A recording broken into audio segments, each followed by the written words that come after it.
Welcome back to the Reier on YouTube channel, where it is time once again for No Sleep Teal, a show dedicated to discussion involving the ultra active and ultra successful in 2025 Jacksonville Jaguars. I'm Travis Reier, live from Party Girl Avondale, historic Avondale, where St. John's and Herschel meet, basically, over on the west side of Oh yeah. Duval. And I'm joined, as always, by my co-host, Mr. Evan Reier. Evan, fresh from Jacksonville. We were Yeah. together Monday night at Everbank Stadium, an all-timer as the Jacksonville Jaguars knock off the mighty Kansas City Chiefs. Evan now safely back in the Birmingham, Alabama. Evan, are you still floating? The last time I saw you here in Jacksonville, you were literally floating on air. Yeah, I don't think I'm going to be coming down for a while. I mean, that is, I've seen the Jags win playoff games on the road. I've seen the Yeah. Jags, have some crazy finishes, but there was something about that night in at Everbank that just was really special. I think it's all the different factors, right? It's the going down 14-0. You're playing, the AFC defending champs. You're facing off against Patrick Mahomes and Travis Kelce. You're in a situation where generally, even when the Jags have been good in the past, they don't go win that game. That's not, you go look at like 2017, 2022, those teams don't win that game. I don't know. I don't know if that 2017 team might have won that game, but just an immaculate evening and a ton of fun. And so happy I got to be next to you and my mom and my sister while we did it. Yeah, it was a family experience for the Ryers on Monday night, no doubt about it. And hey, we even utilized mass transit in Yeah. Jacksonville. That's not something you hear a lot, Ev.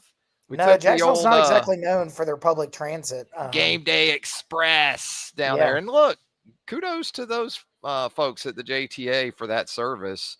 Yeah, it's not free, but relative to what you would pay for parking space, or just accessibility in and out of the stadium, that was a good experience in and of itself. For really, from start to finish, it was a fun Monday night. And we thought the action might be just limited to early in the week until you get to this weekend and the Seattle Seahawks venturing over from the West Coast. But James Gladstone, man, he has some different ideas.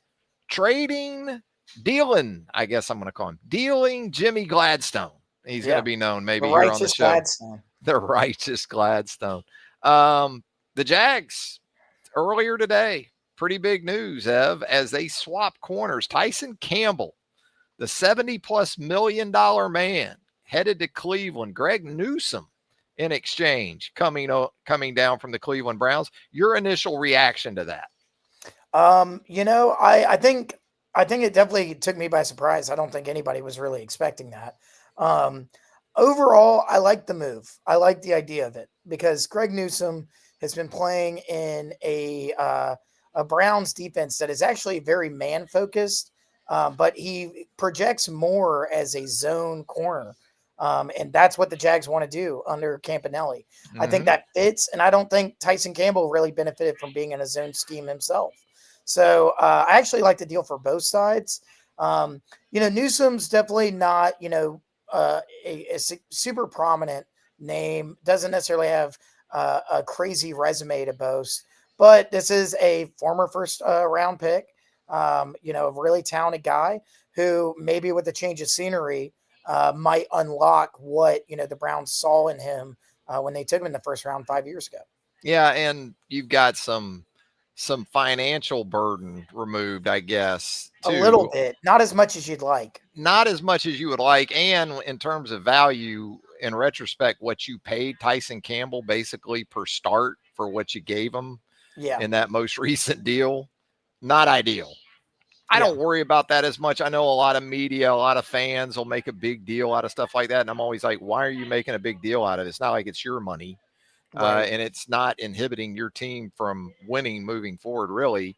But yeah, Newsome, if you get the 2023 guy, I guess, from a couple of seasons ago, and you're the Jags, you feel pretty good about that. And it's not like this is a desperation move for the Jags, regardless.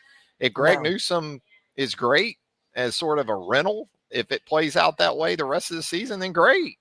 Yeah. You benefit from that. But I'll tell you, boy, you still have a guy named Travis Hunter at the corner Yep. position. You still have Jarian Jones, a young player, and Buster Brown might have made the best play by a DB in the game Monday night. Made a hell of a play on a ball ripped right down the middle of the field. No, it's this secondary is really finding itself, and I think Newsome can fit into that pretty nicely. Like I said, definitely a guy that should do well in his own scheme, and then also kind of like the addition of Jordan Lewis. Newsome's kind of known for talking that yay, for having some edge. I love seeing that. You love Yeah. having a corner that's kind of loud and boisterous and all that stuff. And Tyson Campbell is not that guy really. He's a pretty reserved individual in Mhm. terms of his personality, which is fine. I think the intangibles aren't the most important thing here, but I'm very interested to see how this goes.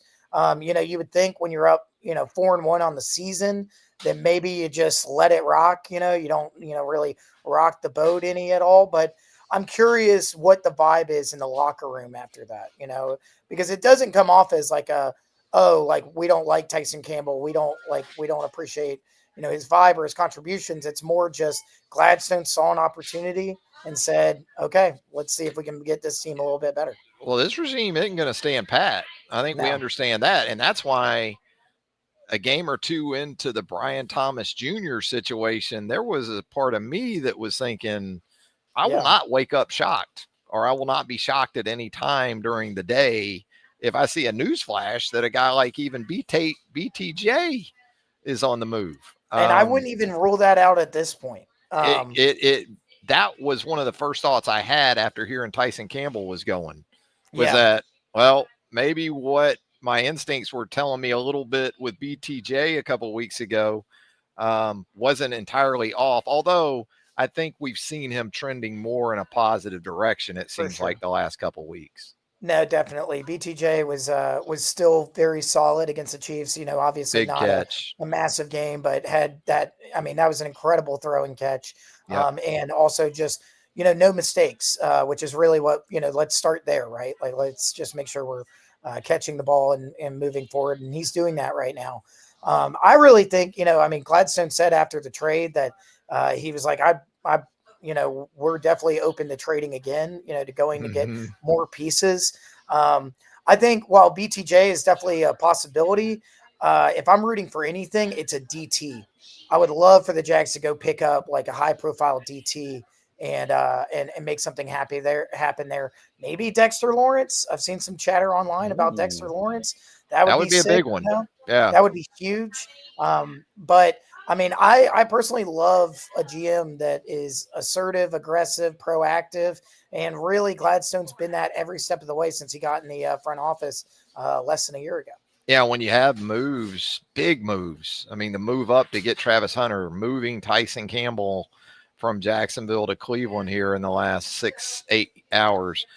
You start to think about, okay, what is this doing to the integrity of our future drafts? And really, I mean, other than a number one for 2026, Jag's still in a good spot in terms of number of they moved picks. up Rounds 50 two spots. with this trade, they did absolutely. Yeah, they moved up 50 spots. You liked that. You didn't lose draft capital. You just enhanced it. And you also swapped, a known quantity, not a fantastic one, but, a solid one for a guy that also has been pretty good this year. Greg Newsome's opposing passer rating this season is back to where he was the first 3 years of his career. He's only allowed an 87.4 passer rating. That's pretty good after being at 112.5 last year. So you like to think that he's back to where the Browns kind of had him initially. I am curious about what he necessarily offers besides just being kind of a zone coverage ball hawk type of guy. I need to we need to make sure that dude can tackle because at the end of the day, if you're playing zone, you're going to be doing a lot of that. But it's overall a positive move, I would say. I'm definitely not mad about it, and we can wait till 2026 to talk about the 20 million and dead cap. We'll cross that bridge when we get there. That doesn't really matter right now. Now, if the Yeah. Jags struggle to improve the roster next season, then yeah, that might be an issue. But like I said, for now, just ride the 4-1, continue improving the team, and feel good about it. Well, this was a team that, as we talked about in the lead up to this season, still had the look of a playoff window team. Maybe not a Yeah, championship window, but a team that certainly could be viable for the right. playoffs. And I think moves like this, you're making them thinking more in line with potential championships because the AFC right now, you just beat the Kansas City Chiefs. The Baltimore Ravens are not good right now, Yeah, especially with Lamar Jackson and his health status. The Bills, yeah, you got a taste of that firsthand in Western New York last season. We both got a taste of that God, in we Western did. New York last season. But yeah, as a whole, when you look at this conference right now, it's not crazy. It's still early enough to not go too crazy, but through the divisional playoff round, why wouldn't you be thinking right now that, you know what, we could end up hosting through the divisional Oh yeah, round, maybe not through the conference championship, but through the divisional round. And if you have a chance to do that, you need to fortify your club right now every way you can. And that's what Gladstone and this regime look to be doing. yeah. I mean, and the thing is like if you get these decisions right, if these kind of, I don't want to call them gambles, I want to call them calculated risks.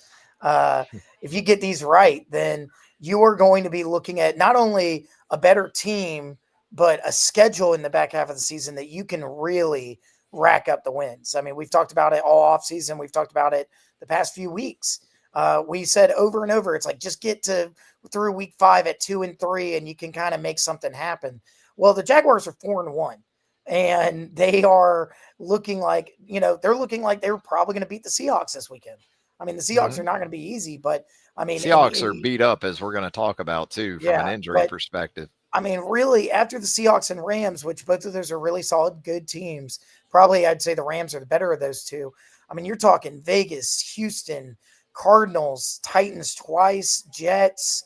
I mean, these are games that, I mean, you're looking at potentially like a 12 or 13 win season at the current rate.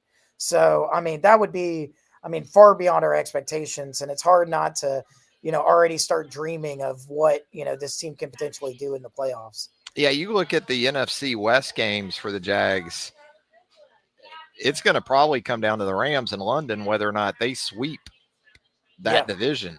Yeah. Because the Seahawks this weekend, that's a very winnable game in Jacksonville.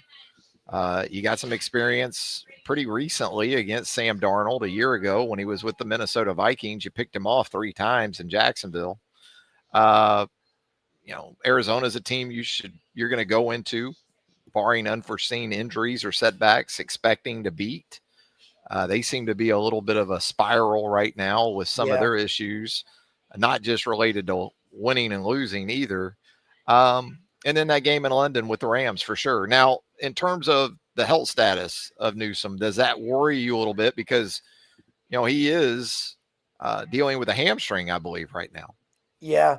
It's not the biggest concern in the world. Now, I will say if he can't go this weekend, then I kind of feel like maybe you could have waited to make this trade, get Tyson Campbell one more run out there while he's healthy. But overall, I don't think the hamstring's very significant. It doesn't sound like it is, Mm-hmm. anyways. Also, Says they he's wouldn't have. says I mean, he he's has to pass. he's nursing. It's Right. something he's Well, he has to pass nursing. a Yeah. physical to make the trade happen, right? I mean, the Yeah. Jaguars got to Yeah. look at how he's Right. looking, so they felt good about it. And in terms of long-term health, while Newsome's had some injuries in the past, I mean, Tyson Campbell has too. I mean, you've lost a lot of time with Tyson Campbell due to injuries. So overall, I'm not really concerned for the now or the later. Yeah. He was questionable going into the matchup, I guess, in London against the Vikings and still played. Had 6 Yeah. tackles in a pass defense, played every single defensive snap. So shouldn't be any concern on that front. Speaking of concerns though, Ev, with all of this aftermath following the Chiefs win, city of Jacksonville still pickled, I would say, a little pickled, Oh yeah. maybe borderline inebriated still after the events of Monday night. the hangover potential with the Yeah. Seattle Seahawks. Would you be more concerned if this team was going on the road, or is it comforting to know that right back there at Everbank, a place that quickly seems to be becoming a stronghold for the Jacksonville Jaguars, you're going to get this Seattle team that we talked about coming in with some health issues, no doubt. Yeah, I think it's definitely a big deal that this game is at home. I mean, I would feel a lot less confident if the Jags were having to go all the way out to the West Coast and try and continue this or get continue the ball rolling, I guess. Um, yeah, I think there's something to be said about when you go 3-0 at home to start the season.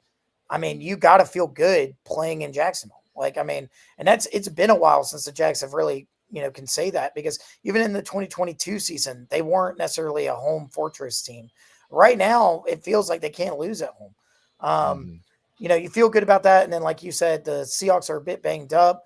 Tariq Woolen's dealing with a concussion. That's probably Mhm. the biggest name to watch in terms of that injury report of the Seahawks.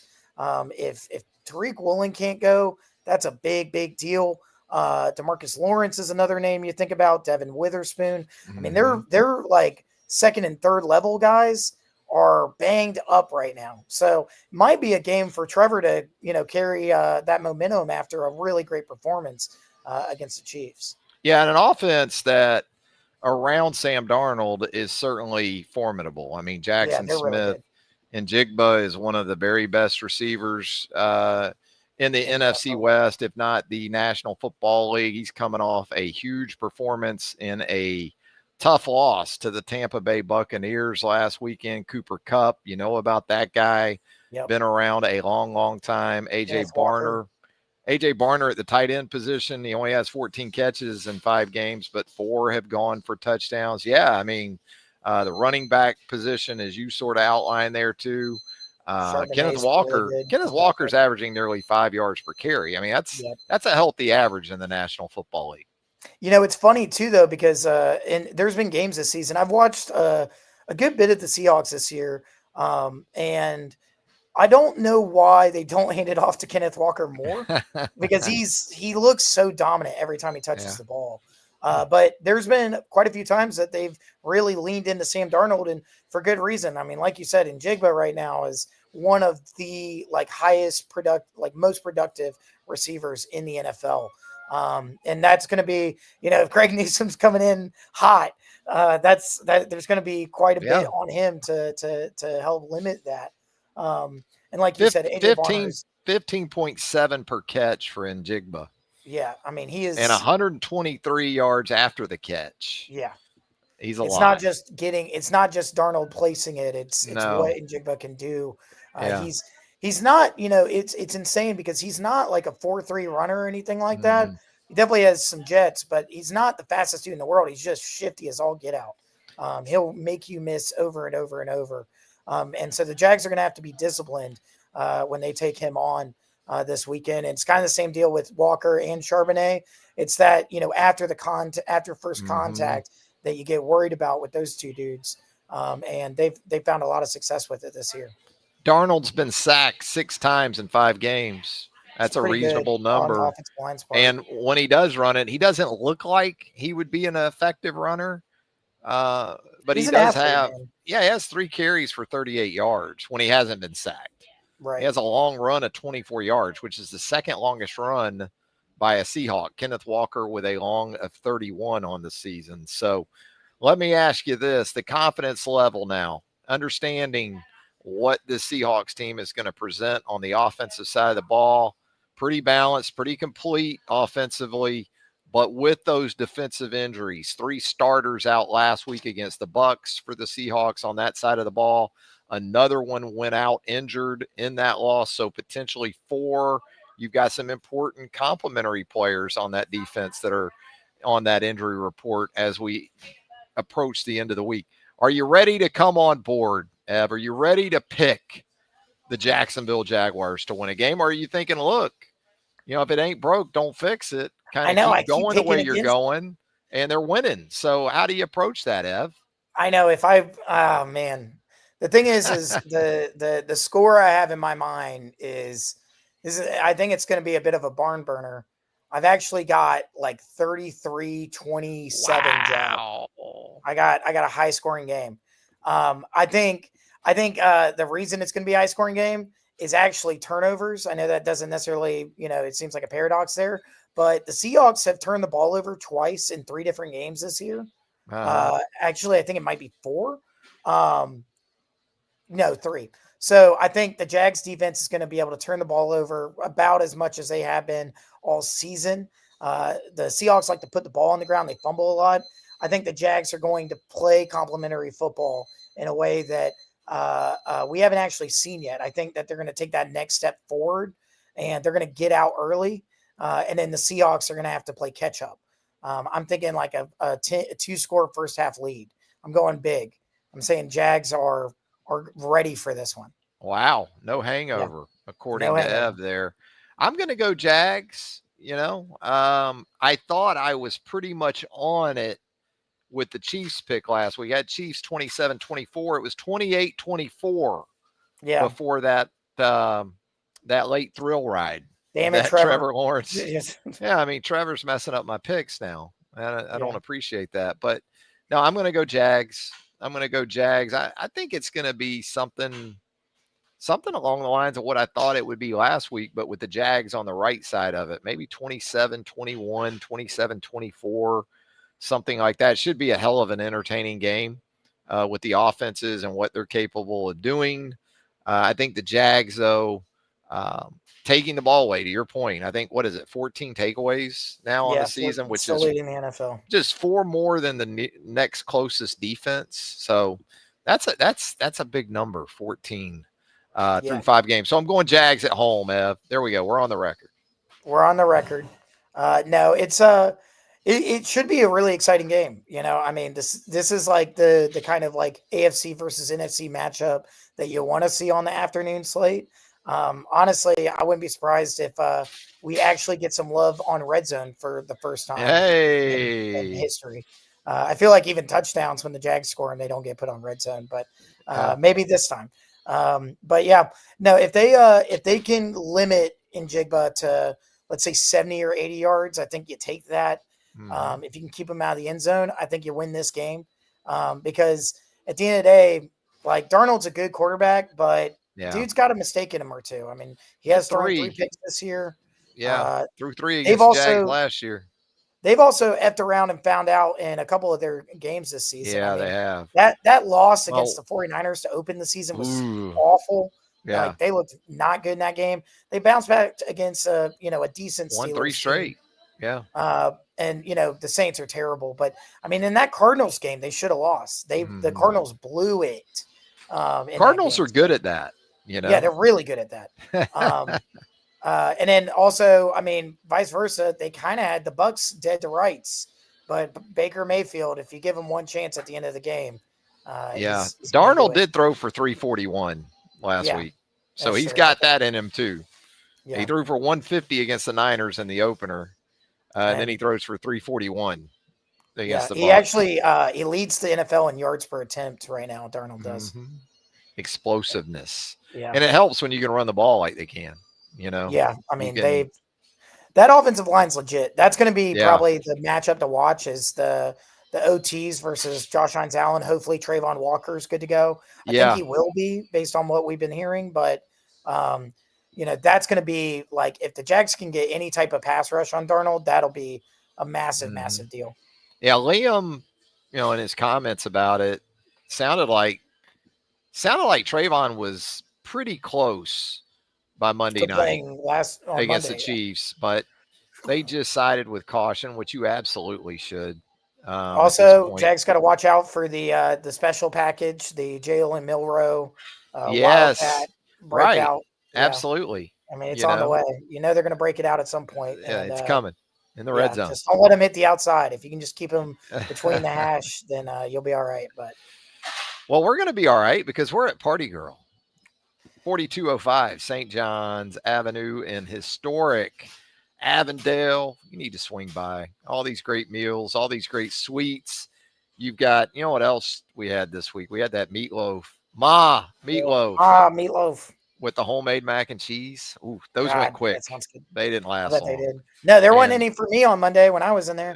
that's No, I before I made my drive back to Birmingham, I was able to swing by and say goodbye to mom, and then also grab a few snacks and treats for yeah, the for the ride. ride. Let me tell you, deviled eggs, Oh yeah, absolutely yeah. fire, so good. I You got know, the there's a chance your old man made those, so it's they were okay. They were all They right. were really All good. right, They were good. really, really good.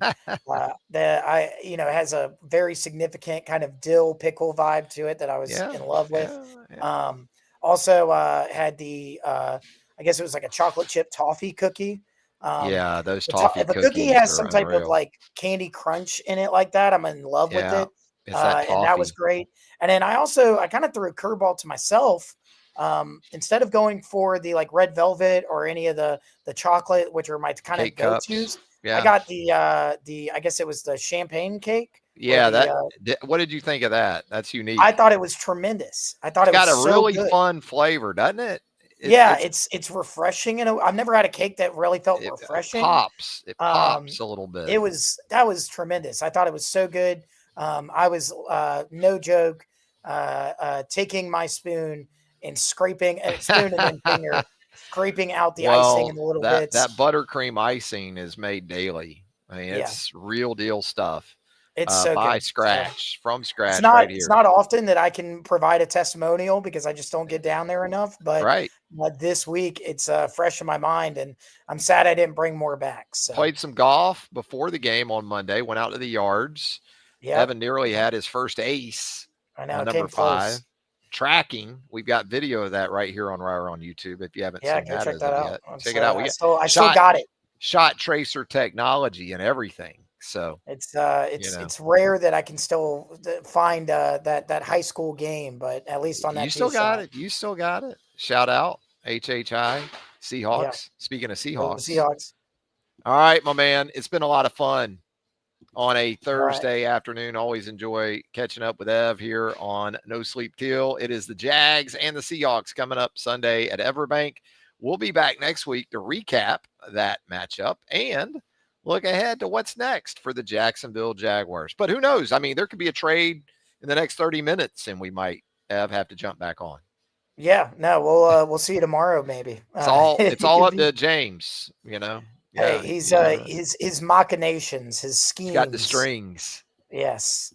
I will say this real quick, just a final little thing about that. Something somebody said online that I wasn't really thinking about is that when James Gladstone calls other teams, they pick up.